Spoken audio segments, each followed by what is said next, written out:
This is the X-Zone Broadcast Network, broadcasting worldwide on broadcast affiliates and satellite program providers, including CNN Broadcast Network, Sirius Satellite Network, Star Media, Good News Radio Network, Angel Broadcast Network, Wiki Broadcast Network, and WPBN TV. For more information on the X-Zone Broadcast Network, visit us at www.xzbn.net.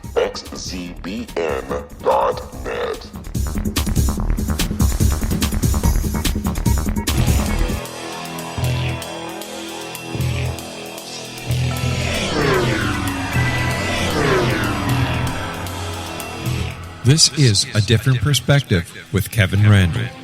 A retired U.S. Lieutenant Colonel, Kevin Randle has been studying UFOs for nearly 50 years.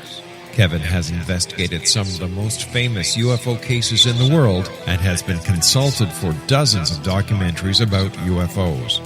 Considered one of the leading experts into the Roswell UFO crash of 1947, Kevin has written more than 25 books about UFOs, including the recently published Roswell in the 21st Century.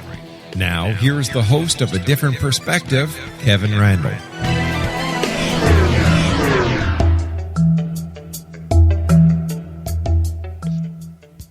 And as promised, we are back from our 167-hour hiatus. This is truly A Different Perspective, and I really am Kevin Randle. We are joined today by David Halperin.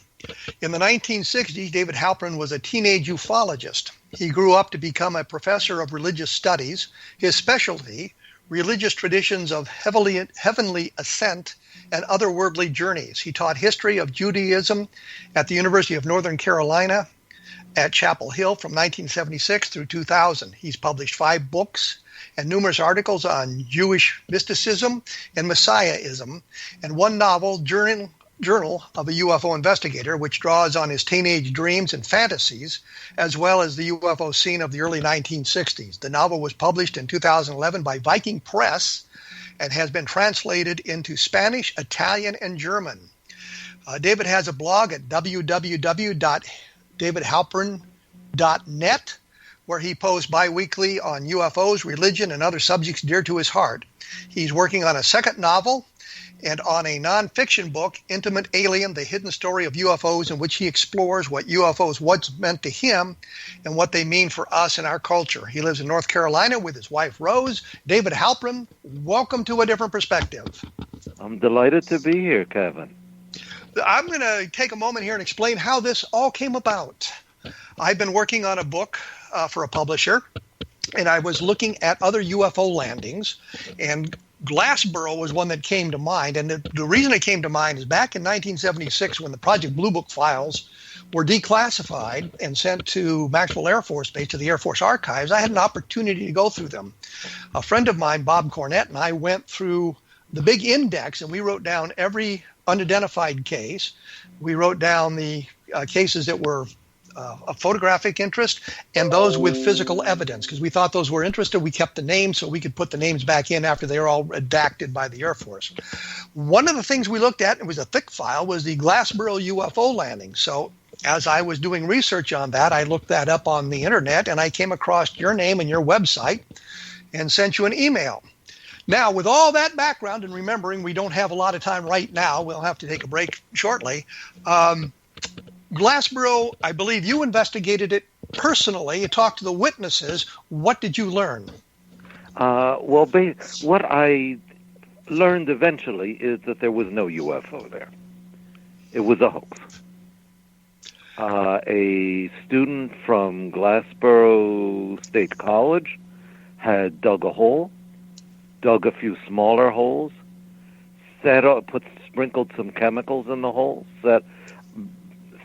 set a fire, broke a limb of a sassafras tree, and then he and a friend found 2 small boys who were fishing. This was on Saturday afternoon, September 4th, 1964, and told them that he had seen a glowing red object land. The boys told their father, who reported it to the police. The news spread amazingly. I have clippings from all sorts of newspapers, from New Jersey, Pennsylvania. WOR announced it on its morning news. I went down there the following Saturday. I was 16 years old.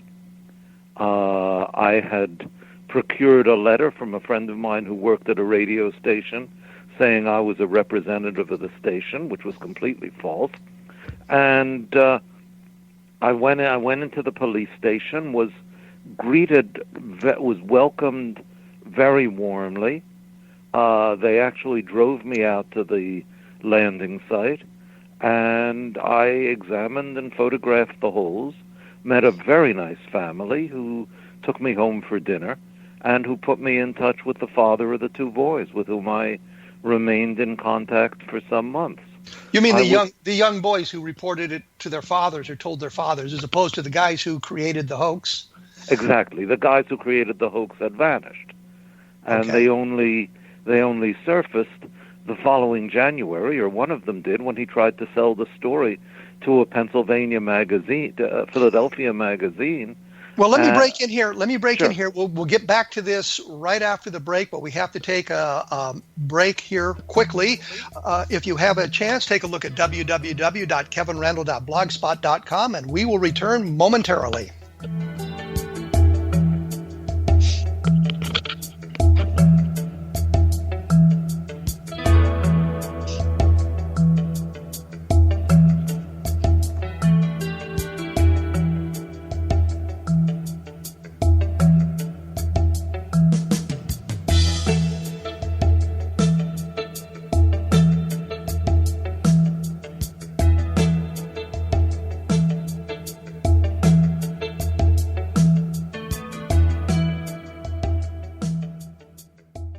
Hi everyone, Rob McConnell here, and I wanted to spend a moment on internet streaming. Everybody has heard about internet streaming, but not many know much about it.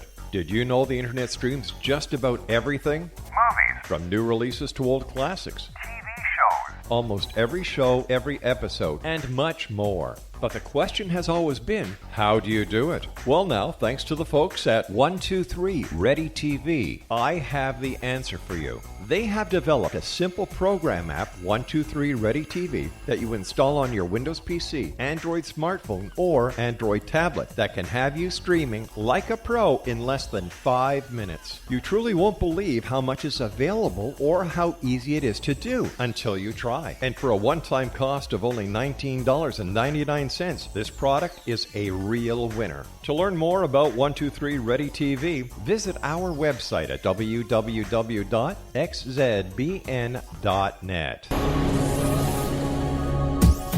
This is the X-Zone Broadcast Network, broadcasting worldwide on broadcast affiliates and satellite program providers, including CNN Broadcast Network, Sirius Satellite Network, Star Media, Good News Radio Network, Angel Broadcast Network, Wiki Broadcast Network, and WPBN TV. For more information on the X-Zone Broadcast Network, visit us at www.xzbn.net.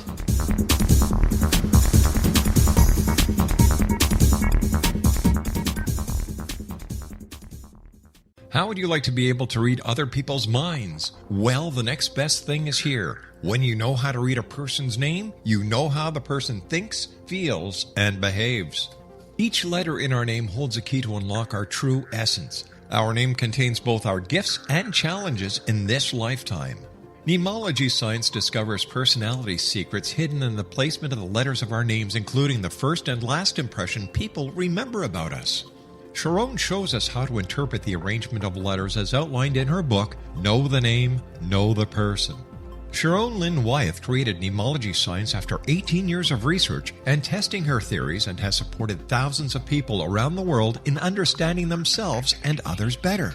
You'll enjoy Sharon's unique teachings as she shares her system to learn the gifts behind your given birth name. Even if you don't like your birth name, there are jewels in this book. If you're thinking of changing your name, ready to name your child, or wanting to get along better with others, this is the book for you. If you'd like to improve your relationships and change your life for the better, get the book today, Know the Name, Know the Person, or visit www.knowthename.com. That's www.knowthename.com. Take a step back in time and discover old Florida cuisine at Marsh Landing Restaurant in Fellsmere, Florida. Enjoy delicacies such as frog legs, gator tail, catfish, and swamp cabbage, or enjoy the more traditional cuisine such as hand-cut Angus steaks, ribs, and seafood. Join us for breakfast with a southern flair featuring sweet potato pancakes, biscuits and gravy, and much more. Planning a party? Marsh Landing's private dining rooms can accommodate groups from 8 to 80 people. While you visit, enjoy the historic pictures, artifacts, and stories that line the walls. Marsh Landing is truly a unique experience. Marsh Landing Restaurant, 44 North Broadway in historic downtown Fellsmere, or visit marshlandingrestaurant.com. Marsh Landing, old Florida cuisine at its best.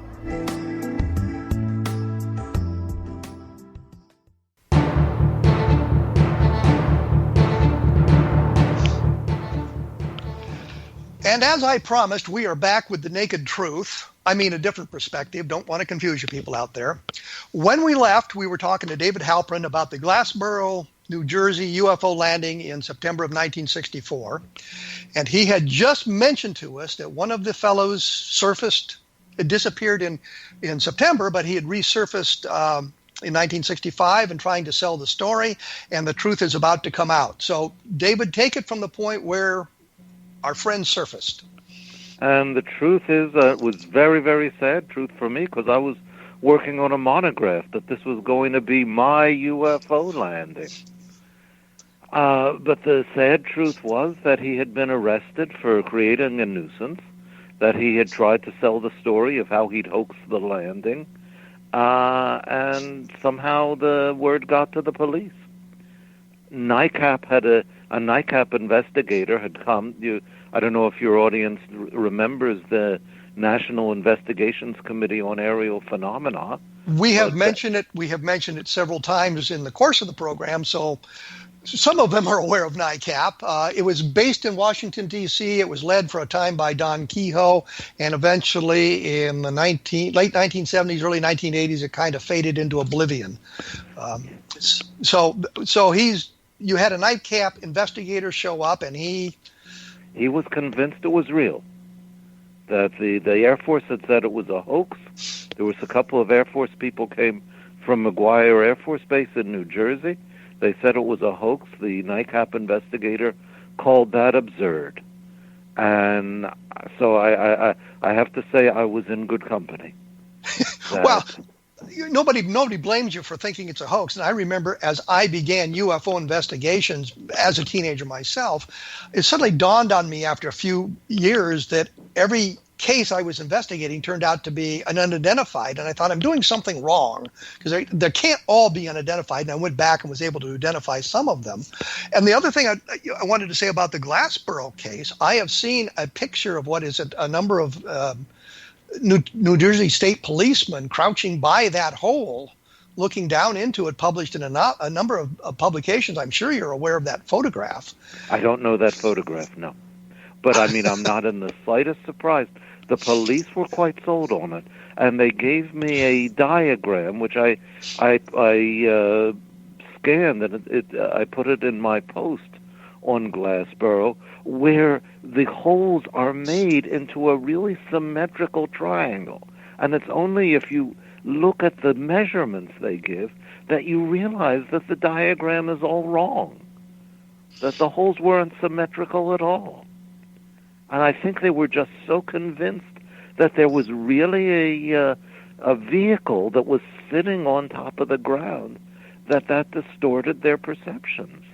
Did the young boys, the young fishermen, who were told that the guy had seen the thing land, did their story evolve into the idea that they had maybe seen it too, or were they just saying, these guys told us that it landed there, and here is the remains? Right. No, they never claimed to have seen it. They just reported what they had been told. And I don't think anybody's questioned that the little boys were telling the truth. Well, yeah. I was just making sure that their story hadn't expanded. No, So never. there was probably a chemical analysis done on the stuff they threw in the hold. Was it anything interesting? Was it radioactive? Supposedly they use chemicals to make it seem radioactive. I don't know how effective that was. They used, let me see what they said, sulfur, potassium, and radium dioxide. I guess that would make it seem radioactive. Well, I remember in the 1960s, you could buy radium paint. And I had a model of the submarine sea view from the old journey to the bottom of the sea, voyage to the bottom of the sea. And I'd bought some radium paint so I could paint the forward windows and stuff with the radium paint so it would glow in the dark. So I guess that would be slightly radioactive, I suppose. I imagine so. But I'll tell you what I think is the really interesting thing about this. That when I put up the blog post, I simply assumed that everybody in the world had forgotten about it, that I was the only human being on the planet who remembered Glassboro. But then I got an email from a lady who was living in Glassboro at the time, and she wrote about how the Air Force had come to town on September 5th. She says, that was her birthday. She says, I remember that day like it was yesterday. Our street was closed. The Air Force was here. They came and knocked on our door and talked to my dad, and no traffic was allowed in or out, and we could not pull our cars out of the driveway for quite a while. Now, I am absolutely sure that didn't happen, because I was there the weekend afterward. I talked to the police. I had dinner with this family. I spoke repeatedly with the father of the two boys. No one mentioned any such thing. And I was trying to figure out where would these memories have come from, because the woman it's clear she was absolutely sincere. And then this morning, it struck me that in June of 1967, a little bit less than 3 years later, Glassboro entered the history books when President Lyndon Johnson and Soviet Premier Alexei Kosygin had a summit meeting there. And there must have been strict security. And they would have closed roads. Yes. So I think that is the answer. I didn't write this to you when we exchanged emails because it didn't occur to me until this morning. But I think this woman, and she says that other people she knows who remember it also, telescoped the two events. It sounds perfectly reasonable to me, and reminds me of an interesting story. When I was at the University of after I'd graduated from the University of Iowa, I was assigned to the 442nd Tactical Airlift Wing in Kansas City, Missouri, for active duty. And then when I left the active duty, I was invited to join the wing, the reserve side of the house. So I had Air Force sticker on my car. Is the whole point of this. I had Air Force sticker on my car so I could drive in and out of base. And we went out to investigate some UFO sightings here in Iowa. And not long after that, there was a report on the radio about how the Air Force had been out to investigate this UFO landing in Story County, Iowa. And I am absolutely convinced somebody saw the sticker on the car. We were in, of course, civilian clothes, plain clothes, and they were just convinced that we were Air Force officers out there investigating this case. And, of course, it's not true. It was me as a private citizen out there. My car just happened to have a sticker to allow me on Richards Gebaur Air Force Base. So that's another way these things sort of get expanded, you might say. Well, you wrote a fascinating piece for the International UFO Reporter. I don't remember the date, but I'm sure you remember it. It's called UFOs on Memory Lane. Yes. And that, I was utterly fascinated by what you did with that. Well, that and for the listening audience who's not familiar with this, that is, of course, also on my blog at www.kevinrandle.blogspot.com, and thank you for that opportunity to plug the blog once again. But what happened, it was a couple had been out near Kepler Palisades State Park here in Iowa, and they had seen some UFOs floating down, they thought. And the story was, they had seen these star-like things in the distance. And pretty soon the woman involved in that was saying that, well, she saw a craft with a dome on it. And within 2 or 3 weeks, she was talking about having seen a dome and 2 occupants, humanoid-type shapes in this dome. And I talked to the guy, and he said, I don't know where she's getting that. All we saw were these lights kind of floating down. So I went out to the area where they had seen this thing and parked my car about dusk when they had seen these things going in. And I realized what they were looking at were the landing lights going into the Cedar Rapids Municipal Airport. And the thing was, with the wind blowing the other direction, you wouldn't hear that. And with their landing lights on, they did give the impression of floating down and disappearing into the trees. The police had investigated, and they said, well, there were no commercial flights into the airport at the time, but the thing is, it's general aviation was going in and out of it all the time. But I'd seen the exact same thing. So she, I think, had been so frightened by the experience that just seeing the lights in the distance wasn't enough, and she eventually saw in her mind, and she believed it to be the truth, a dome disk, and then these alien occupants behind the dome disk. So that's the story that you were referring to, the trip down memory lane. Do you have any theory as to why her friend remembered it accurately, but she didn't? I think it has to do with fright. I think it has to do with the whole thing. And the other interesting thing is nobody had really talked to him about it. She was being talked to by all kinds of UFO researchers and investigators and things like that. And nobody talked to him. And so I called him up, and he said, well, you're the first guy that that ever called me. And I had the drawings that they had made that night. I had the drawings she'd made a week or so later, and the drawings she made 2 or 3 weeks later. So I had it all. And I think the experience so frightened her that she had to, in her mind, create something that made it a little less frightening.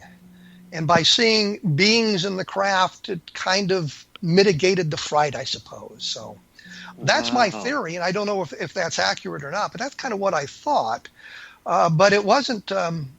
It started out as just lights in the sky, and then it turned into a full-blown close encounter of the second kind, which means you see the craft close to the ground. I guess third kind because you see occupants. I don't know. Yes. But I'm surprised that you remember that. Well, I mean, that article impressed me tremendously because I think that's near the crux of what we're dealing with when we're dealing with UFOs. I think that problem of memory, and you've written about this too, it has its fingerprints all over Roswell. Oh, absolutely. There's real problems with the Roswell case because of the way information was gathered and because of the time that had passed between the events and when the investigations began. So I think that there was a lot of that, and I know that there's some confabulation going on, which is to say that witnesses would hear other witnesses' testimony, and they would kind of incorporate it into their own testimony. I think, her name escapes me, the woman who did the studies on memory and how you could subtly implant memories.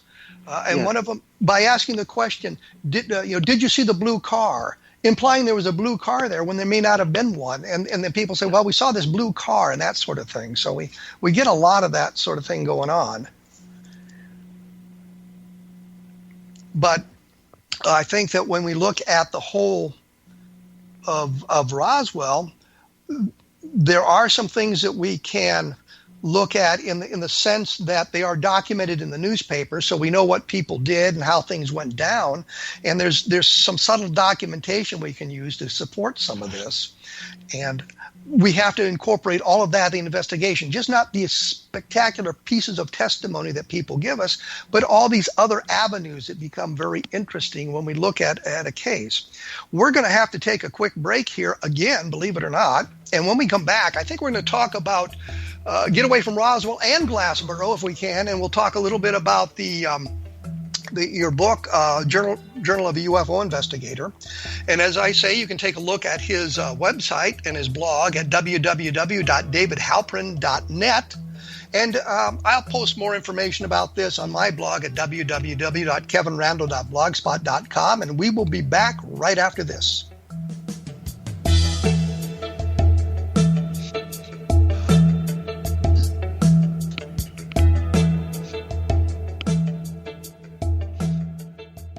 Hi everyone, Rob McConnell here, and I wanted to spend a moment on internet streaming. Everybody has heard about internet streaming, but not many know much about it. Did you know the internet streams just about everything? Movies. From new releases to old classics. TV shows. Almost every show, every episode, and much more. But the question has always been, how do you do it? Well now, thanks to the folks at 123 Ready TV, I have the answer for you. They have developed a simple program app, 123 Ready TV, that you install on your Windows PC, Android smartphone, or Android tablet that can have you streaming like a pro in less than 5 minutes. You truly won't believe how much is available or how easy it is to do until you try. And for a one-time cost of only $19.99, this product is a real winner. To learn more about 123 Ready TV, visit our website at www.xzbn.net. This is the X-Zone Broadcast Network, broadcasting worldwide on broadcast affiliates and satellite program providers, including CNN Broadcast Network, Sirius Satellite Network, Star Media, Good News Radio Network, Angel Broadcast Network, Wiki Broadcast Network, and WPBN TV. For more information on the X-Zone Broadcast Network, visit us at www.xzbn.net.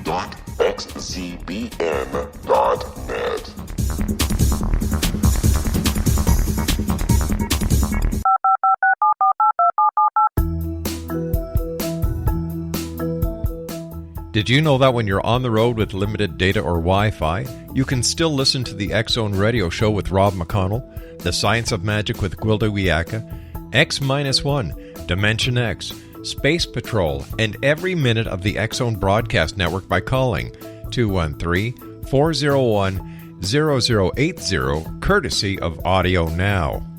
No smartphone, app, or internet needed. It saves your data plan, and it's free if you have unlimited minutes.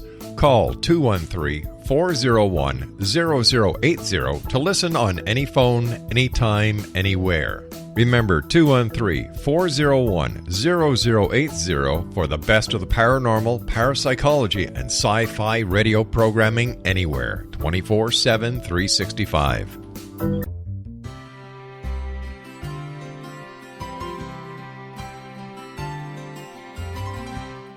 True healing must address 4 levels: physical, emotional, mental, and spiritual, for us to live joyful and productive lives. We tend to treat 3 of the 4, leaving the spiritual languishing. If you're tired of the same dysfunctional patterns cropping up in your life, Soul Balancing is for you. Trixie Phelps, owner and founder of Soul Balancing, is a naturally gifted energy healer trained in numerous esoteric forms, including shamanism. Trixie has created a powerful modality that safely and effectively clears your energetic field. A Soul Balancing session can remove interference, heal trauma, and restore your hope. Contact Trixie for a life-changing long-distance session today, www.soulbalancing.world.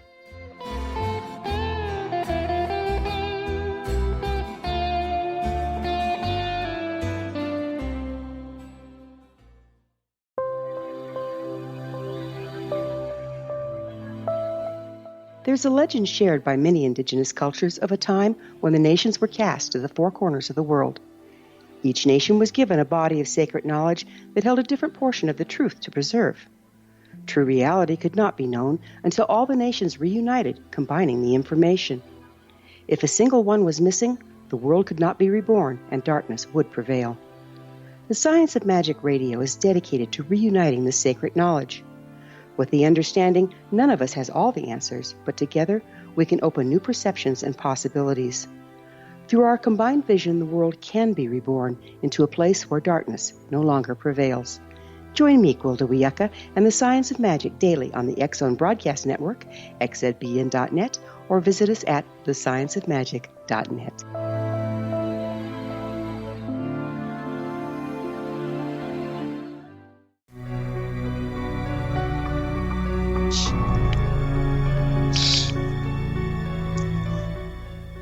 And for those of you keeping score at home, we are back once again.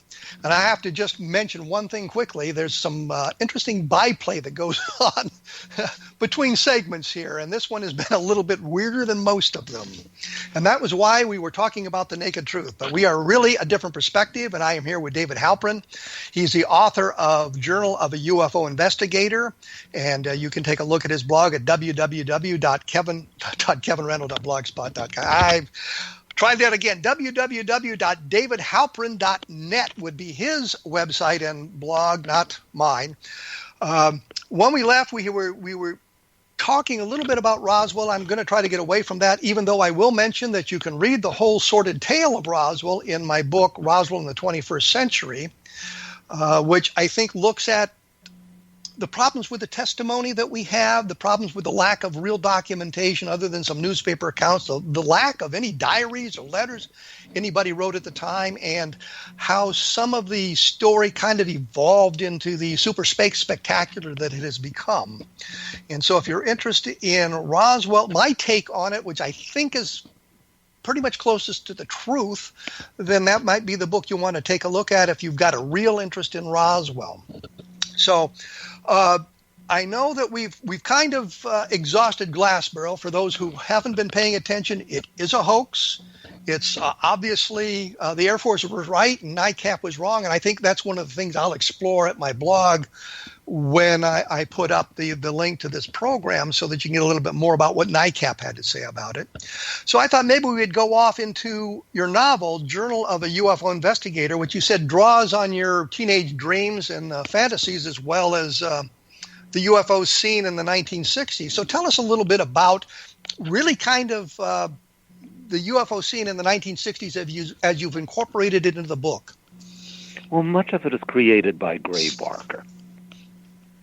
And that Barker, I think, was the promoter of some of the legends that were the most powerful about the UFOs. Let's take a moment here and point out that Gray Barker was a UFO researcher, a UFO enthusiast. Back in the 1950s, he wrote a book called They Knew Too Much About Flying Saucers, and I think he might have introduced the idea of the Men in Black into the UFO scene. So he was quite a force in the UFO situation in the 1950s and early 1960s. So you were drawing on his work into your Journal of a UFO Investigator. Yes, I mean, Albert Bender is a character. He never actually, and for those of your listeners who have not read Barker's book, Albert Bender was the Connecticut UFO researcher who in the fall of 1953 discovered the truth about the UFOs and was visited by 3 men in black who terrified him into silence. So he never revealed what the truth about the flying saucers was? No, never. Now, a few years ago, at least, he was still alive, which amazes me. He was in his 90s.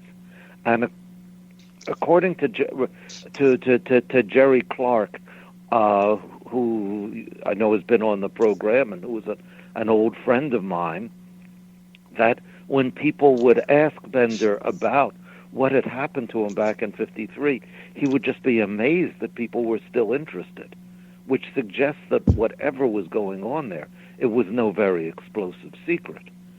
But Barker turned it into this really haunting narrative of mysterious, sinister forces, and it came across just with tremendous plausibility. In any case, I was tremendously impressed by that as a kid.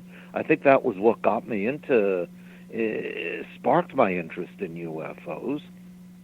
And it's interesting you say that, because I had kind of a similar experience with John Keel back in the 1960s, because I'd written to him about the Men in Black, and he sent me a letter back and said, the phenomenon is reflective.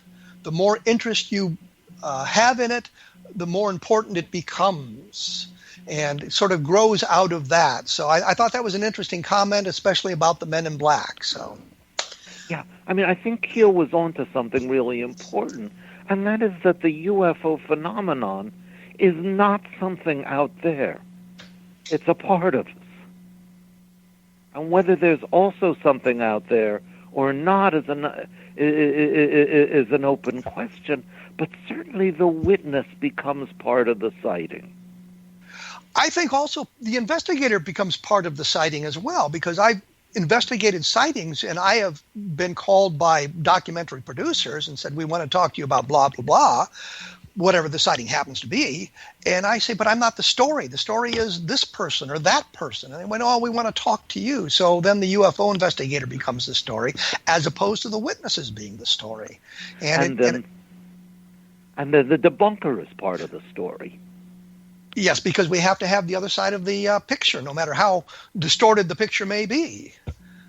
And the debunker is engaged with the UFO no less than the investigator, no less than the witness. It's just there's a negative sign attached to the energy rather than a positive one. And I found that interesting that the debunkers seem to get into this as deeply, if not deeper, than some of the UFO researchers. And I'm thinking, if you believe the phenomenon is unreal, if you believe there's nothing to it, and I think the phenomenon actually has multiple explanations, but if you think it's something unreal, why do you care what anybody else thinks about it? What motivates you to work so hard to debunk this phenomenon? Exactly. And I think that is part of the UFO mystery. What is it that summons sometimes the most vehement reactions, not only from believers, but from debunkers? I mean, I saw a video clip a few months ago of Neil deGrasse Tyson discussing UFOs. And the man was twitching, gesticulating, bellowing. Clearly there was an immense emotional engagement with it. Yes, and we don't like him because he demoted Pluto to a dwarf planet. Although I always thought of Pluto as a Mickey Mouse little planet, but that's a whole other story. Yes, and I had a little stuffed Pluto I used to go to bed with when I was a child. I was hoping you were going to say back when I was 50, I had a little stuffed. I still have the little stuffed Pluto. I don't go to bed with him at the moment, but let's drag it back to a Journal of a UFO Investigator. Yes. So you were fascinated by the Gray Barker tale and Albert Bender's his resignation from the field. And another of Gray Barker's stories, which he promoted, was the Allende mystery, which we now know as the Philadelphia experiment. Yeah, Carlos Allende, I think that's been pretty well debunked as well. And this gives me another opportunity for those who would like to know about it. Take a look at my blog and type in Allende or Carlos Allende in it, and you'll get a lot of information. I actually talked to one of the guys at the Office of Naval Research back in the 1960s. Who had reproduced the Allende letters in the Varro edition of the book with all the notations in it. And I say that to you because I know you know exactly what I'm talking about. The audience may be lost. Allende allegedly sent a copy of a book called The Case for the UFO, written by Morris K. Jessup, to the Office of Naval Research, and it had all these notations in it about UFOs and things like that. And the story was the Navy was interested in it and did an investigation. When I talked to Sidney Sherby, who was one of the guys at the Office of Naval Research when that came in, or Office of Naval Intelligence when that came in, he said, no, the Navy really didn't care, but we could do whatever we wanted with it as long as we didn't use Navy resources and do it on Navy time. So that's how the Varro manufactured book came out. And you can find that with the notations in it now online. And I did an article for it in a magazine, and Allende saw the article, and I have a copy of the article now with all his notations about how wrong I am in these places. But a fellow named Robert Gorman, and I've tried to get him on the program to talk about this specifically. Robert Gorman, turned out he was doing an investigation of the Allende's case and discovered that Allende's parents, who really his last name was Allen, lived not that far from him. So he talked to them, and they told him, yeah, he had this habit of making this stuff up and being involved in all these things and writing notations on everything. You send him a birthday card, he'd write notations on it and send it back. But so it is a hoax. Yes, it is a hoax. So I digress, and I take the microphone away from you, and I hand it back to you. So you were talking about Carlos Allende. Yeah, and it was I guess I would call it a hoax, but I'd rather call it a myth. Okay. And it's a myth that has the most incredible resonance that you can still, I don't know, there's thousands upon thousands of Google searches today for the Philadelphia experiment. I mean, that is not a bad accomplishment for a penniless drifter. And the interesting thing is, it's Al Blalock, who claimed to have been part of the Philadelphia experiment in later incarnations, had actually stayed with Brad Steiger a number of times, and we're hoping to get Brad Steiger on the program to talk about these sorts of things. And Brad Steiger said that unfortunately he came to realize, even though it was a fascinating story, he was a fascinating guy, it just simply wasn't true. But the truth is that the story is fascinating, and we said why. And when go back to the early '60s, that remember I didn't know any of these things.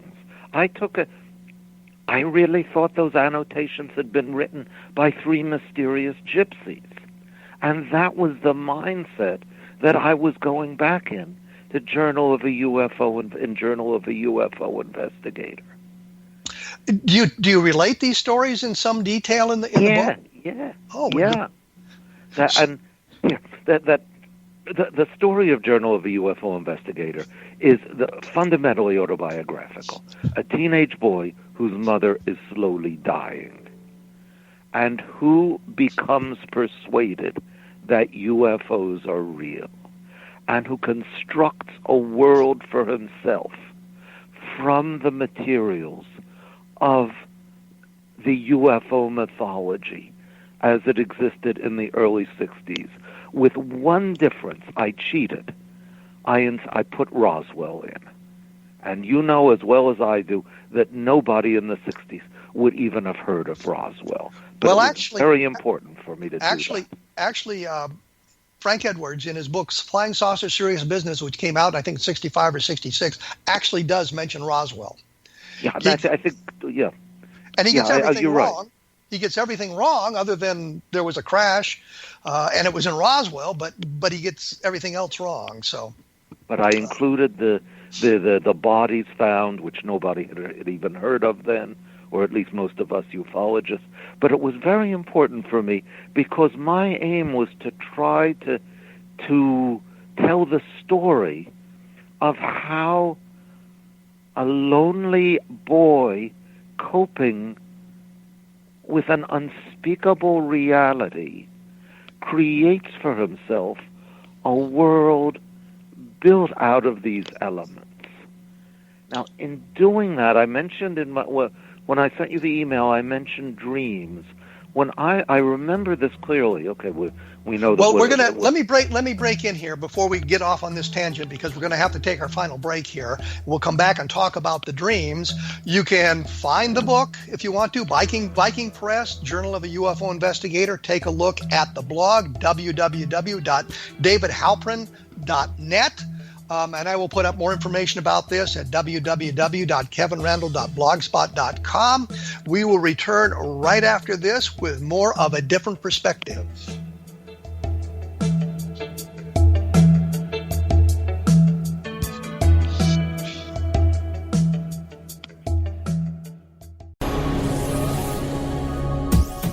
This is the X-Zone Broadcast Network, broadcasting worldwide on broadcast affiliates and satellite program providers, including CNN Broadcast Network, Sirius Satellite Network, Star Media, Good News Radio Network, Angel Broadcast Network, Wiki Broadcast Network, and WPBN TV. For more information on the X-Zone Broadcast Network, visit us at www.xzbn.net.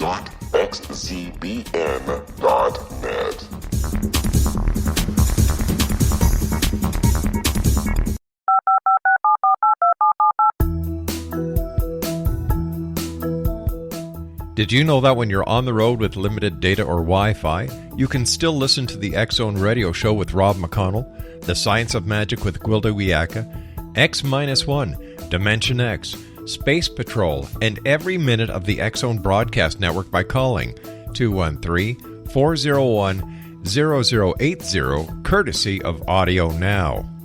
No smartphone, app, or internet needed. It saves your data plan, and it's free if you have unlimited minutes. Call 213-401-0080 to listen on any phone, anytime, anywhere. Remember 213-401-0080 for the best of the paranormal, parapsychology, and sci-fi radio programming anywhere, 24/7, 365.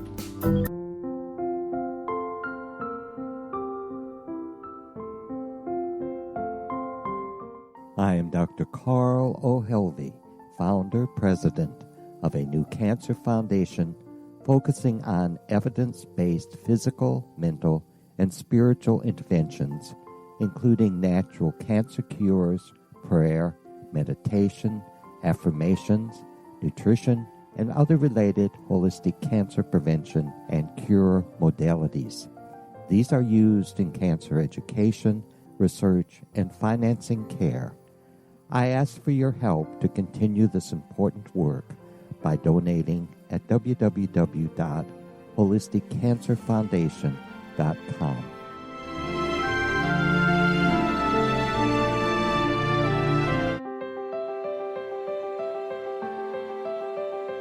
Wouldn't you love to know the secret to everything? I'm Dr. Kimberly McGeorge, and on The Secret to Everything, we will merge the practical with open investigation into all realms of the mysterious. We will talk to cutting-edge alternative health practitioners, those who inspire and motivate you in business and life, and of course, we will share stories of the paranormal, conspiracy, and cryptozoology. You will transform because of the frequency I carry, the frequencies my guests carry. Life may never be the same after you listen to this program, for the secret to everything is for you, the listener, for those who desire more in every area of their lives and believe that it can still be found. Listen and discover thesecrettoeverything.com.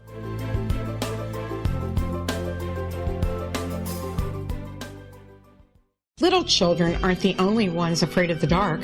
Millions of soldiers return from war zones with PTSD, anger, frustration, fear, and loneliness, much of which surfaces during the darkness of the night.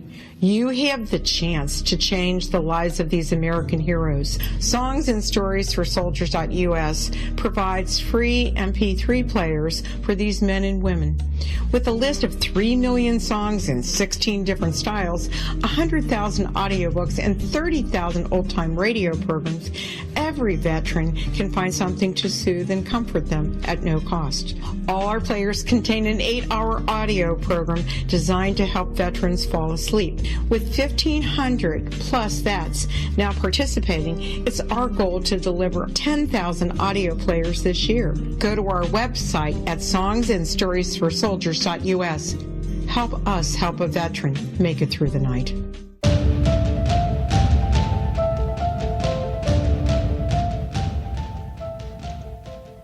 And we have returned to a different perspective. I am the host, Kevin Randle. And if you're interested in these sorts of topics, take a look at xzbn.net or take a look at the X-Zone Broadcast Network website, and you can listen to other programs by other hosts and more of a different perspective as well. I am joined once again with David Halperin, whose blog, you can find his blog at www.davidhalperin.net. There's a lot of good information that you can find on his website. We were talking about a journal of a UFO investigator, and he was talking about his teenage dreams, and when I had to break in and take a break, so we will start from that. You were going to say about dreams. Yes, I remember this from when I was about 14 or 15, that I dreamed that I was at a big rambling house out in the country for a meeting for a group of select teenagers like myself who were interested in exploring the edges of science. And I remembered there was a boy with fairly close-cropped blonde hair, wearing a jacket and a tie, as I was, and there was a beautiful blonde in an evening dress. And then I woke up. That was my dream. When I wrote Journal of a UFO Investigator, I asked, well, what would have happened if I hadn't woken up? And the story unspools from there, that the girl whose the hero is named Danny. He's a boy, I think he's 13 or 14. The girl is a little bit older and incomparably more experienced. She's actually quite an accomplished seductress and thief. And she gets Danny to agree to come down to Florida to try to so they can break into Morris K. Jessup's old house. And Morris K. Jessup was the writer of The Case for the UFO, which relates back to the Allende letters. Right. To see if they can find the annotated book, the annotated copy of The Case of the UFO. That Rochelle tells Danny how she was there when they found Jessup's body in the car in the park in Coral Gables. And we have to point out Morris K. Jessup allegedly committed suicide, I think in 1959, by running a hose from the tailpipe of his car into the passenger compartment. And Rochelle's sometime boyfriend, Tom, who's the boy with the close-cropped hair, points out that he committed suicide. Rochelle says, no, he did not commit suicide. He was murdered. And she gets Danny to come down to Florida to help her find the book. So is the book mainly about the Allende letters and the things associated with it, or does it go off into other ufological tangents? Yes, it goes off into lots of ufological stuff, but the thread is Danny and what this means to him, because we are reminded periodically that Danny is coming up with this story in order not to know that his mother is dying. And what are some of the other ufological cases you touch on? Well, let's take it that he shows up, he drives down with an older boy who's a mentor. They drive down to Miami, and the older boy leaves him in the Miami airport to meet Rochelle, who's coming in from New Mexico. And she doesn't show up. And as he's waiting for her, that her flight empties, she's not there, and he hears an announcement, Albert Bender, meet your party at the baggage claim. Albert Bender, meet your party at the baggage claim. And of course, Albert Bender is the man who was silenced by the three men in black. Danny goes down to the baggage claim, and there he first notices but doesn't pay too much attention to two men, there are two men, the third shows up later, who are clearing away some of the unclaimed suitcases wearing black uniforms. So we've got the men in black in this thing as well. We got the men in black, and then when Danny finds a suitcase with Rochelle's name on it, tries to walk off with it, the two men accost him. What are you doing with that suitcase? And they take him to an office where there's a third man and wearing the same uniform, go through the suitcase, and they find all sorts of receipts inside the suitcase for motels and for rent-a-car from Albuquerque and from Roswell. So we've got that there too. So we've sucked Roswell into the 1960s, is what you're saying. We've sucked Roswell into the 1960s, and I won't tell you what happens after that. Because you would like people to go out and buy the book. Well, I'm afraid it is no longer in print. Is it available on Amazon? It is available on Amazon. And at this point, I would very much like people to read the book and to get in touch with me through my website when they read it and let me know what they think about it. And that would be www.davidhalperin.net for those of you who have not been paying attention about that. So in the book, you've incorporated some ufological history and ufological mythology, so you can get sort of a background on what was some of the early stuff going on in the UFO field. I think you can get a feel for it. I mean, it's not... I've not tried for strict historical accuracy.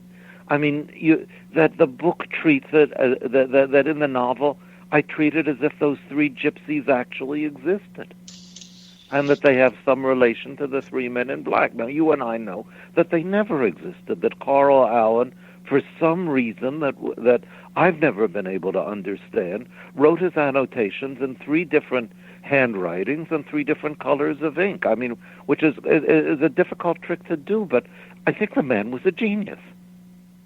Well, he often took credit for writing the book with Morris K. Jessup. So he would talk about the book he wrote with Jessup, which is his annotations in the book.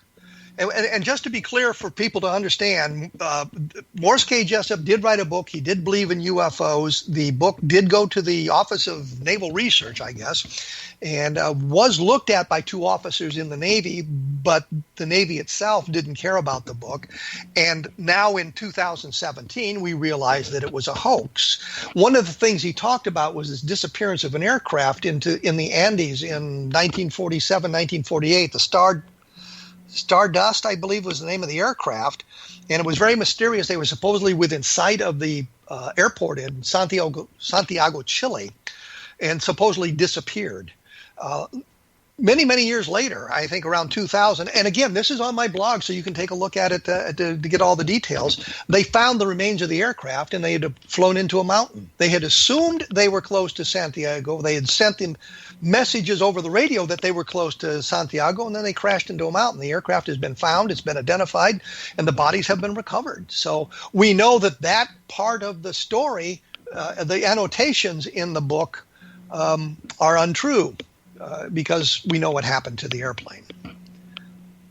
Yes, it's clear now that there were no great mysteries to be revealed.